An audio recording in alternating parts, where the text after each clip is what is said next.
It doesn't seem like 50 years, it seems like yesterday that we were married. We see our children grow up. Life's been up and down like everybody, it's not only us. Here at 50 years of marriage and it feels really good. We're happy, contented and happy with our life. For the next 50 years, I'm sure we're going to be happier.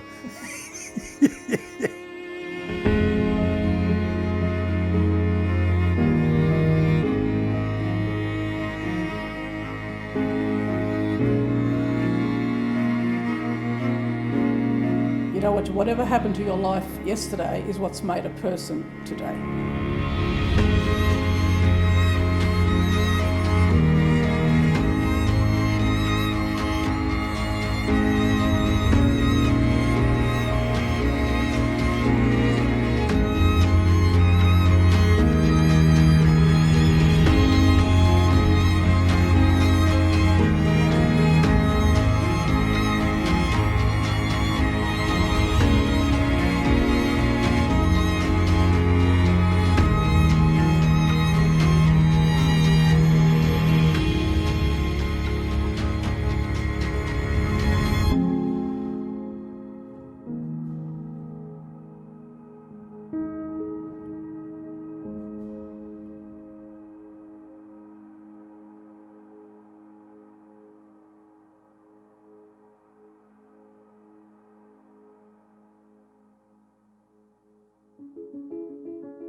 My name is Francesco Frasca.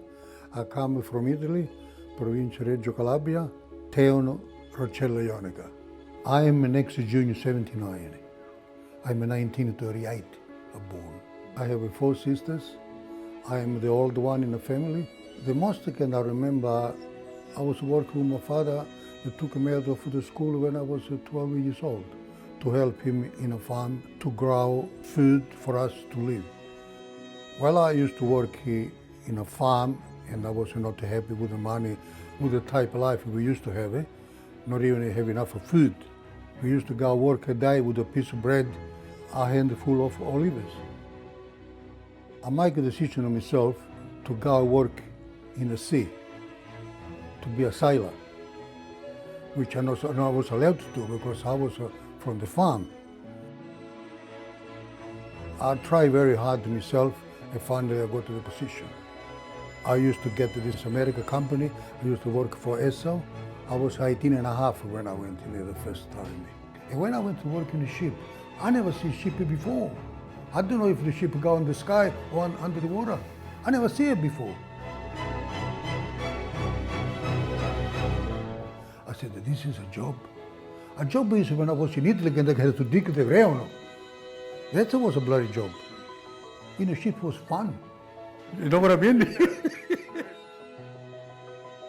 And then after 3 years, I could have settled well in Italy if I want to, but I was happy with that. I decided to leave the job and emigrate in Australia. And that's when I came here in May 1963. I was 24 years old. We moved to Australia because we couldn't stay there anymore. I talked to all my sisters. I said to them, and if you're happy, I'm happy to leave the job where I am. Doesn't matter what part of the world I am. Because when the time comes, they call me, can I go to Australia? I will leave. Actually, my older sister came first, and then they called me, and then we call all the rest of the family. A year later, all the rest come in. That's why we decided to come in Australia. So when I arrived in Australia, I got a job in a car yard. I used to be a car detailer. And then one of my sisters get married, another of my sister get married, and then I said to myself, it's my time now to get married. I was about 28 years old. I found through a friend of mine, this girl worked in a frock shop in Liverpool, and I went to meet her there at the time, which here they knew and I go there for her, you know what I mean? What's a boy go in a frock shop for, you know what I mean? My name is Maria Frasca now. I'm married now. I'm from Roccella in Italy. I was born there, but came out to Australia when I was the age of 4. But I remember not much. I can only remember places a little bit, but 7 years ago when I went, a lot of things came back to my mind, like the church we used to go to. I started to cry because when I sat in church, I remember the steps going down into the church. I remember running up and down with them with my sister, and a lot of things came back. I said to Frank when we were there that I'm going to find my own home where I was born, and he says, you won't be able to, you're only 4. And I said, let me try. So I walked down the street, I thought, no. I said, I think we have to go back. And I went into the street and there was my home. Like I pictured it, I remembered it. And I rang my son straight away here in Australia, and I said, Joe, I'm standing under the house where I was born. So then in turn he started to cry because he's felt the emotion, and he says, just think of Nonna and Nonna, because they're not there now, how they would have felt knowing they're at the house. It was just a very, very emotional trip for me. It was just bringing it all back, and it made it all real, because before that it was like a dream, and I didn't know whether it was all true or what Mum felt. But when going back there, all the things that she told me over the years that she missed all came back to me, and I knew exactly what she meant. Family is very important to me. I have one brother, and I had one sister. My sister died about 10 years ago at the age of 54, I think she was. Now there's just my brother and I, and my nieces and nephew. But it's always been a good family life. We always have, especially because my mother wasn't well, we'd always get together a lot. To be with our mother, we'd always be together. My brother and sister and myself always were together a lot.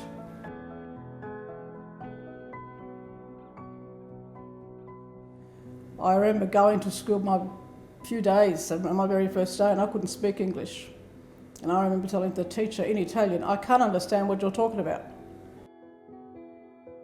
My mum would grill capsicums in our sandwiches and fry whole eggs and give us homemade bread in our sandwiches. Well, that wasn't Aussie at all, and they used to make fun of us.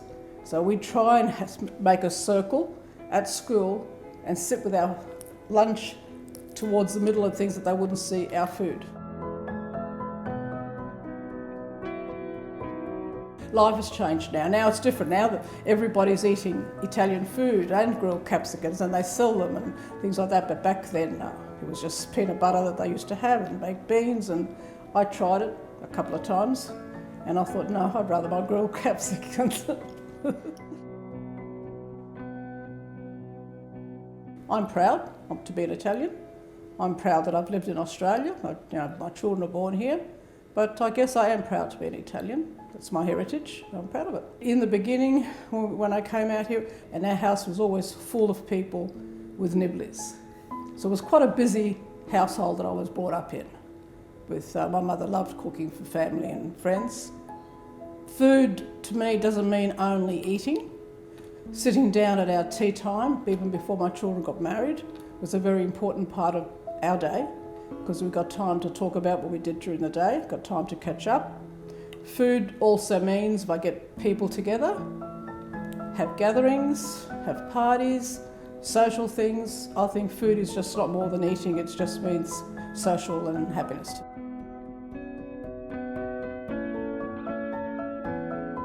Us Italian girls were not allowed out. We weren't allowed to talk to boys, weren't allowed to anything like that.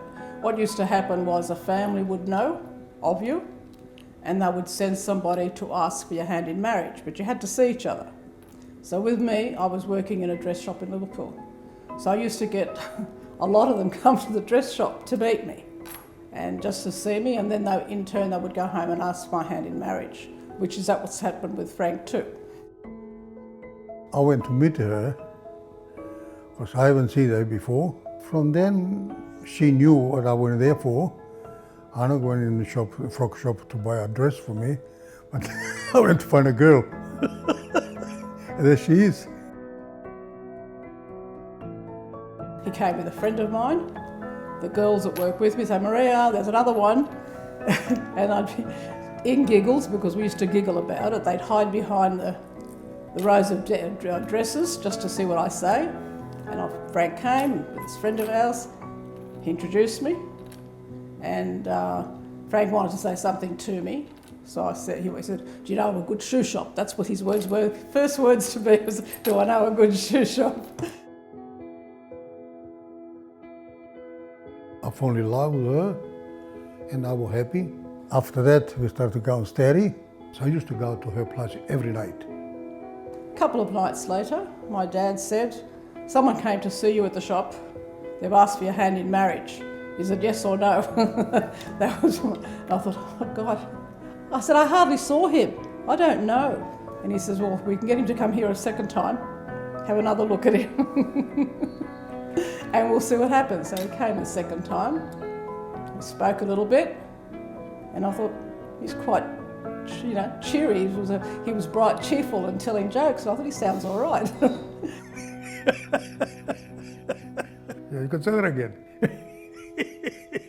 So they asked me, and I said, well, he sounds all right, but I don't know, Frank started to come to the house as my fiancé in that way.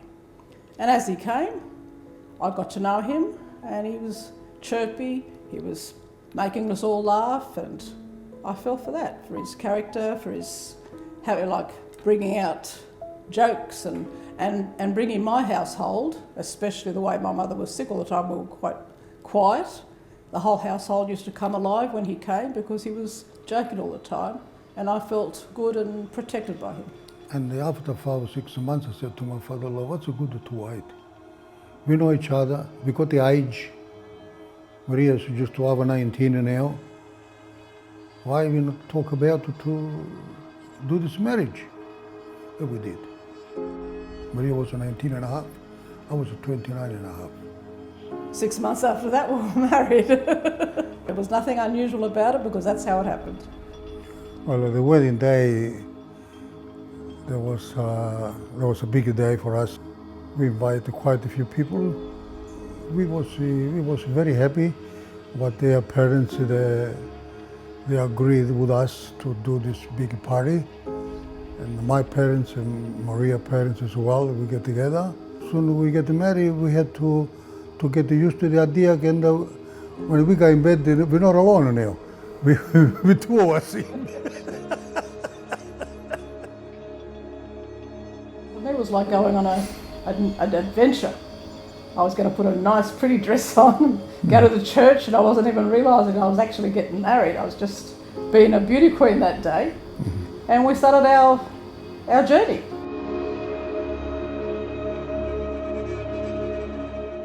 My wife is a lovely person. He's a happy guy. I love my husband very much, of course.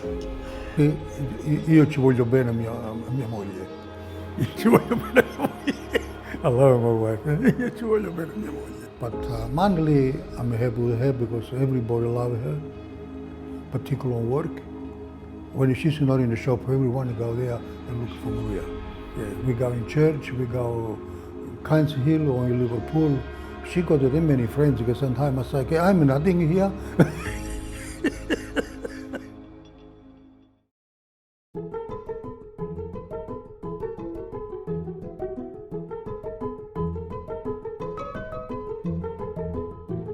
Well, I don't know to find the words, but to feel to be a father for the first time, to me, it's a miracle. Well, having my first child, I was only young. I was only 19 when I had Lisa. And as I say, I felt like I was having a doll to play with. It didn't feel like a child. I didn't know what having children was like. So it was just beautiful. It was tender moments. It was actually, my mother said to me once, she looked at me and she says to me, do you love her so much that it hurts? And I said, yes. It actually feels like it hurts. I love her so much. Having children is a glory, of course. We had Lisa first, and we're the top of the world. We've been in the top of the world again because we've been lucky to have a boy. And the same thing when my son came along, I just felt so good having them there, seeing them grow up over the years. And I used to look at them with pride, and I used to feel happy in my marriage and in my life because my children and my husband and everybody were just what I needed. And then we said to my wife, I think a 2 is maybe not enough, but 3 is too many. I think we stick with 2.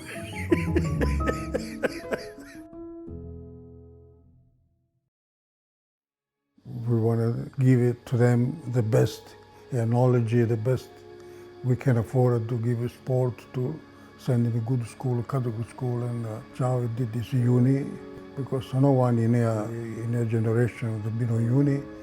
And my position, my son, he went the first one to go. I was proud.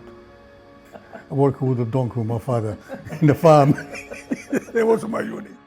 Well, look, the question you asked me, it's a really pleasure to be a father, to have kids. But it's another battle in life, you know. It's hard work. Sometimes you get up at night, you go to the doctor, you worry for this, you worry for that. But overall, we've been lucky. We've been lucky to have kids. The most emotional was when my daughter got married. She was my first. Before that, she was, well, mates, because there's only 20 years apart. We're not that much apart. We used to do everything together. And I felt emotionally that I was losing my best friend. I felt emotion then, but there was tender moments. It was nice, it was lovely. We had this growth between us. Then she moved away, got married, and we grew quite close. And when my son got married and when he had his children, or when Lisa had her firstborn, watching her hold that first baby of hers was just, I can't even explain the emotion I felt. That was my little girl holding her little baby. And with my son, when he had his first one, we were waiting in his room, and he had a blue gown on. So here's Joe running down the hall to tell us that his daughter was born. The joy in his face of his daughter being born was just so beautiful to see.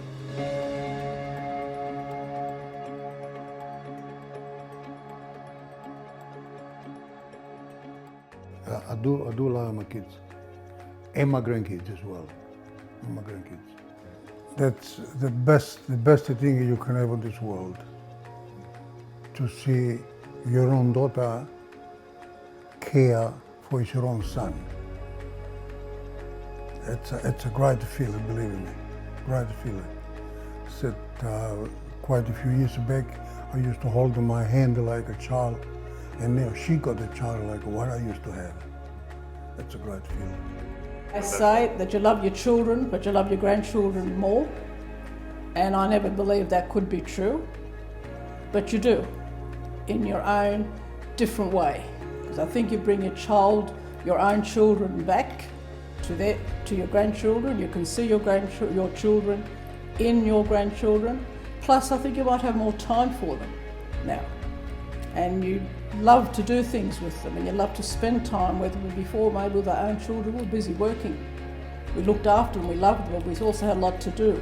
Now that we're older and we've got the grandchildren, we make time for them. And we enjoy it more when we sit and talk to them, or if you're feeling down and they come home to you, they bring a smile to your face. Everything that you're down about just goes away.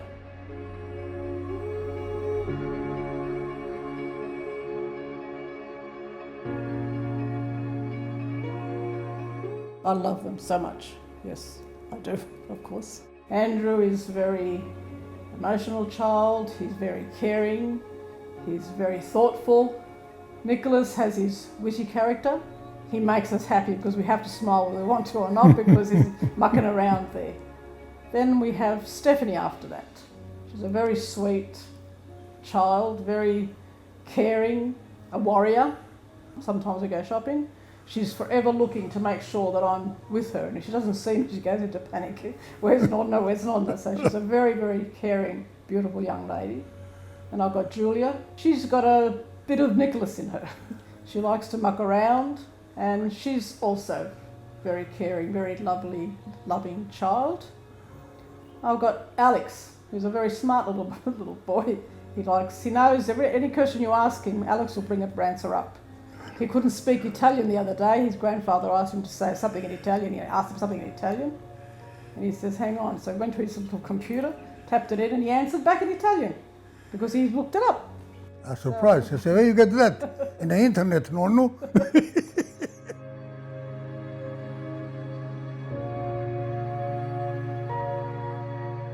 I think that they love, they expand. They expand it, and we're more proud to have a grandkids. I'm proud. But my main order of the day is to do what I can for my family. That's what my main thoughts are for my family. My children, my grandchildren, they make me smile.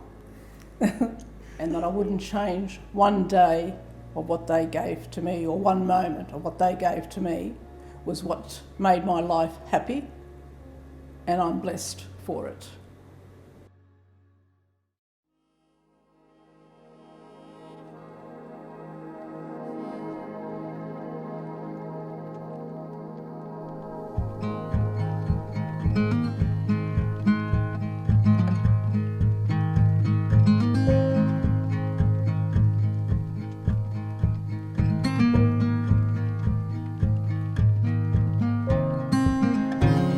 I'm proud to talk to you because I tell my story. I don't tell you other story. I tell what I've done. Yeah, I'm proud.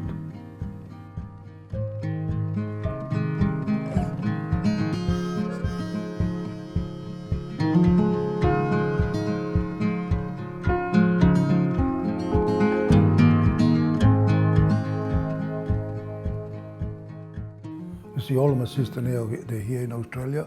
They all love me. All my nieces and nephews, all they love me. I'm very proud. That's what I said to you. Love is better than money. That's I believe. My grandmother, my dad's mum, used to say that life is like a rocky road, and we all have to go through this road, and we have to go through these rocks.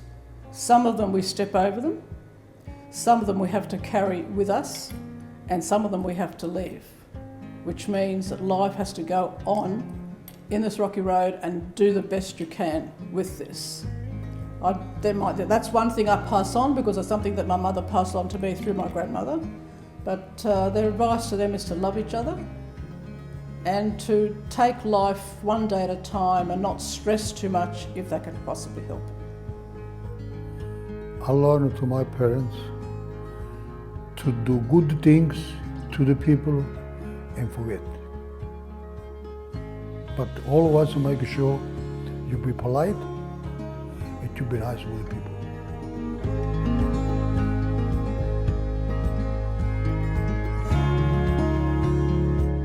Memories are very important. What you've got today is what happened yesterday. You know, whatever happened to your life yesterday is what's made a person today. And memories are good to look back at. If you don't have memories, well, you don't have anything, have you? Memories are very good. You got on a memory, you got on a life. You don't remember anything. Yeah? You finish with the dementia. Well, that's what you get.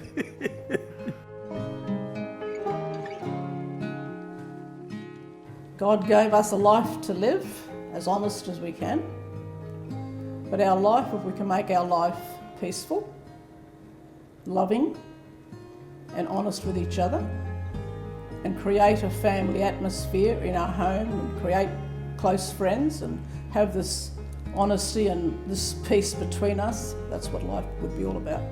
And all my friends, I'm grateful to them too, because we have had a lot of friends, and I'm grateful and enjoyed every moment of my life with my friends and my family.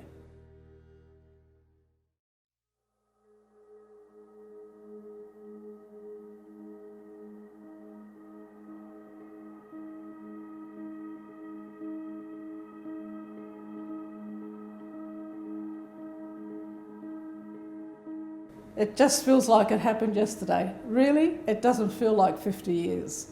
When you say 50 years, to me it seems like the other day. But we've been through our ups and downs, naturally, every marriage does. But we've always found our way around things. We always found the funny side. I always find, that's my way of going around things. Sometimes I can always see the funny side of things. And meeting each other halfway, I guess, we came around everything. We're still friends and we still laugh. Well, The love, they're there. Anyhow, the love is there because we have an argument. Don't get me wrong. I couldn't find a better person to love me more than he does. Trust him with my life in every way I can. I know that much. He'll do anything for us. And his main things always, as I say, kept us happy and thing is because he has got a good sense of humour. And he's good in a crowd. He's very social, and he's thoughtful too. He'll help me where he can. Where he can see I need help with anything, he's there for me. Whether it be housework, whether it be help with the kids when they were little, or whether it be and sit and listen to me if I'm crying about something really ridiculous, he'll sit and listen. Of course, I love her. Number one. Numero uno. Numero uno. Ti amo, bella. Maria, you are the best. Ti amo, bella. I love my family, I love my wife, my kids, and my grandkids. The best. And thanks to God that I have. I'm calling myself lucky man.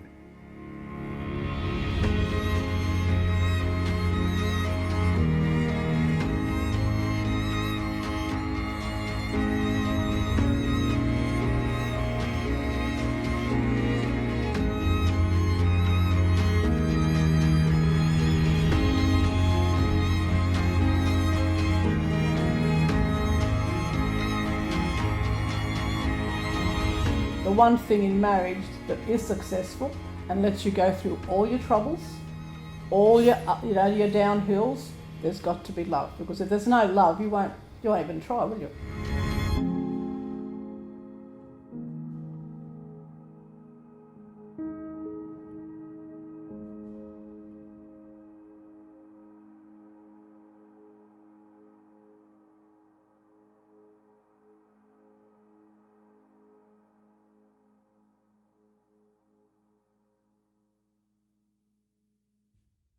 I can look at him and say, I love you. Love each other. I love you, of course I love you. I love you too, darling.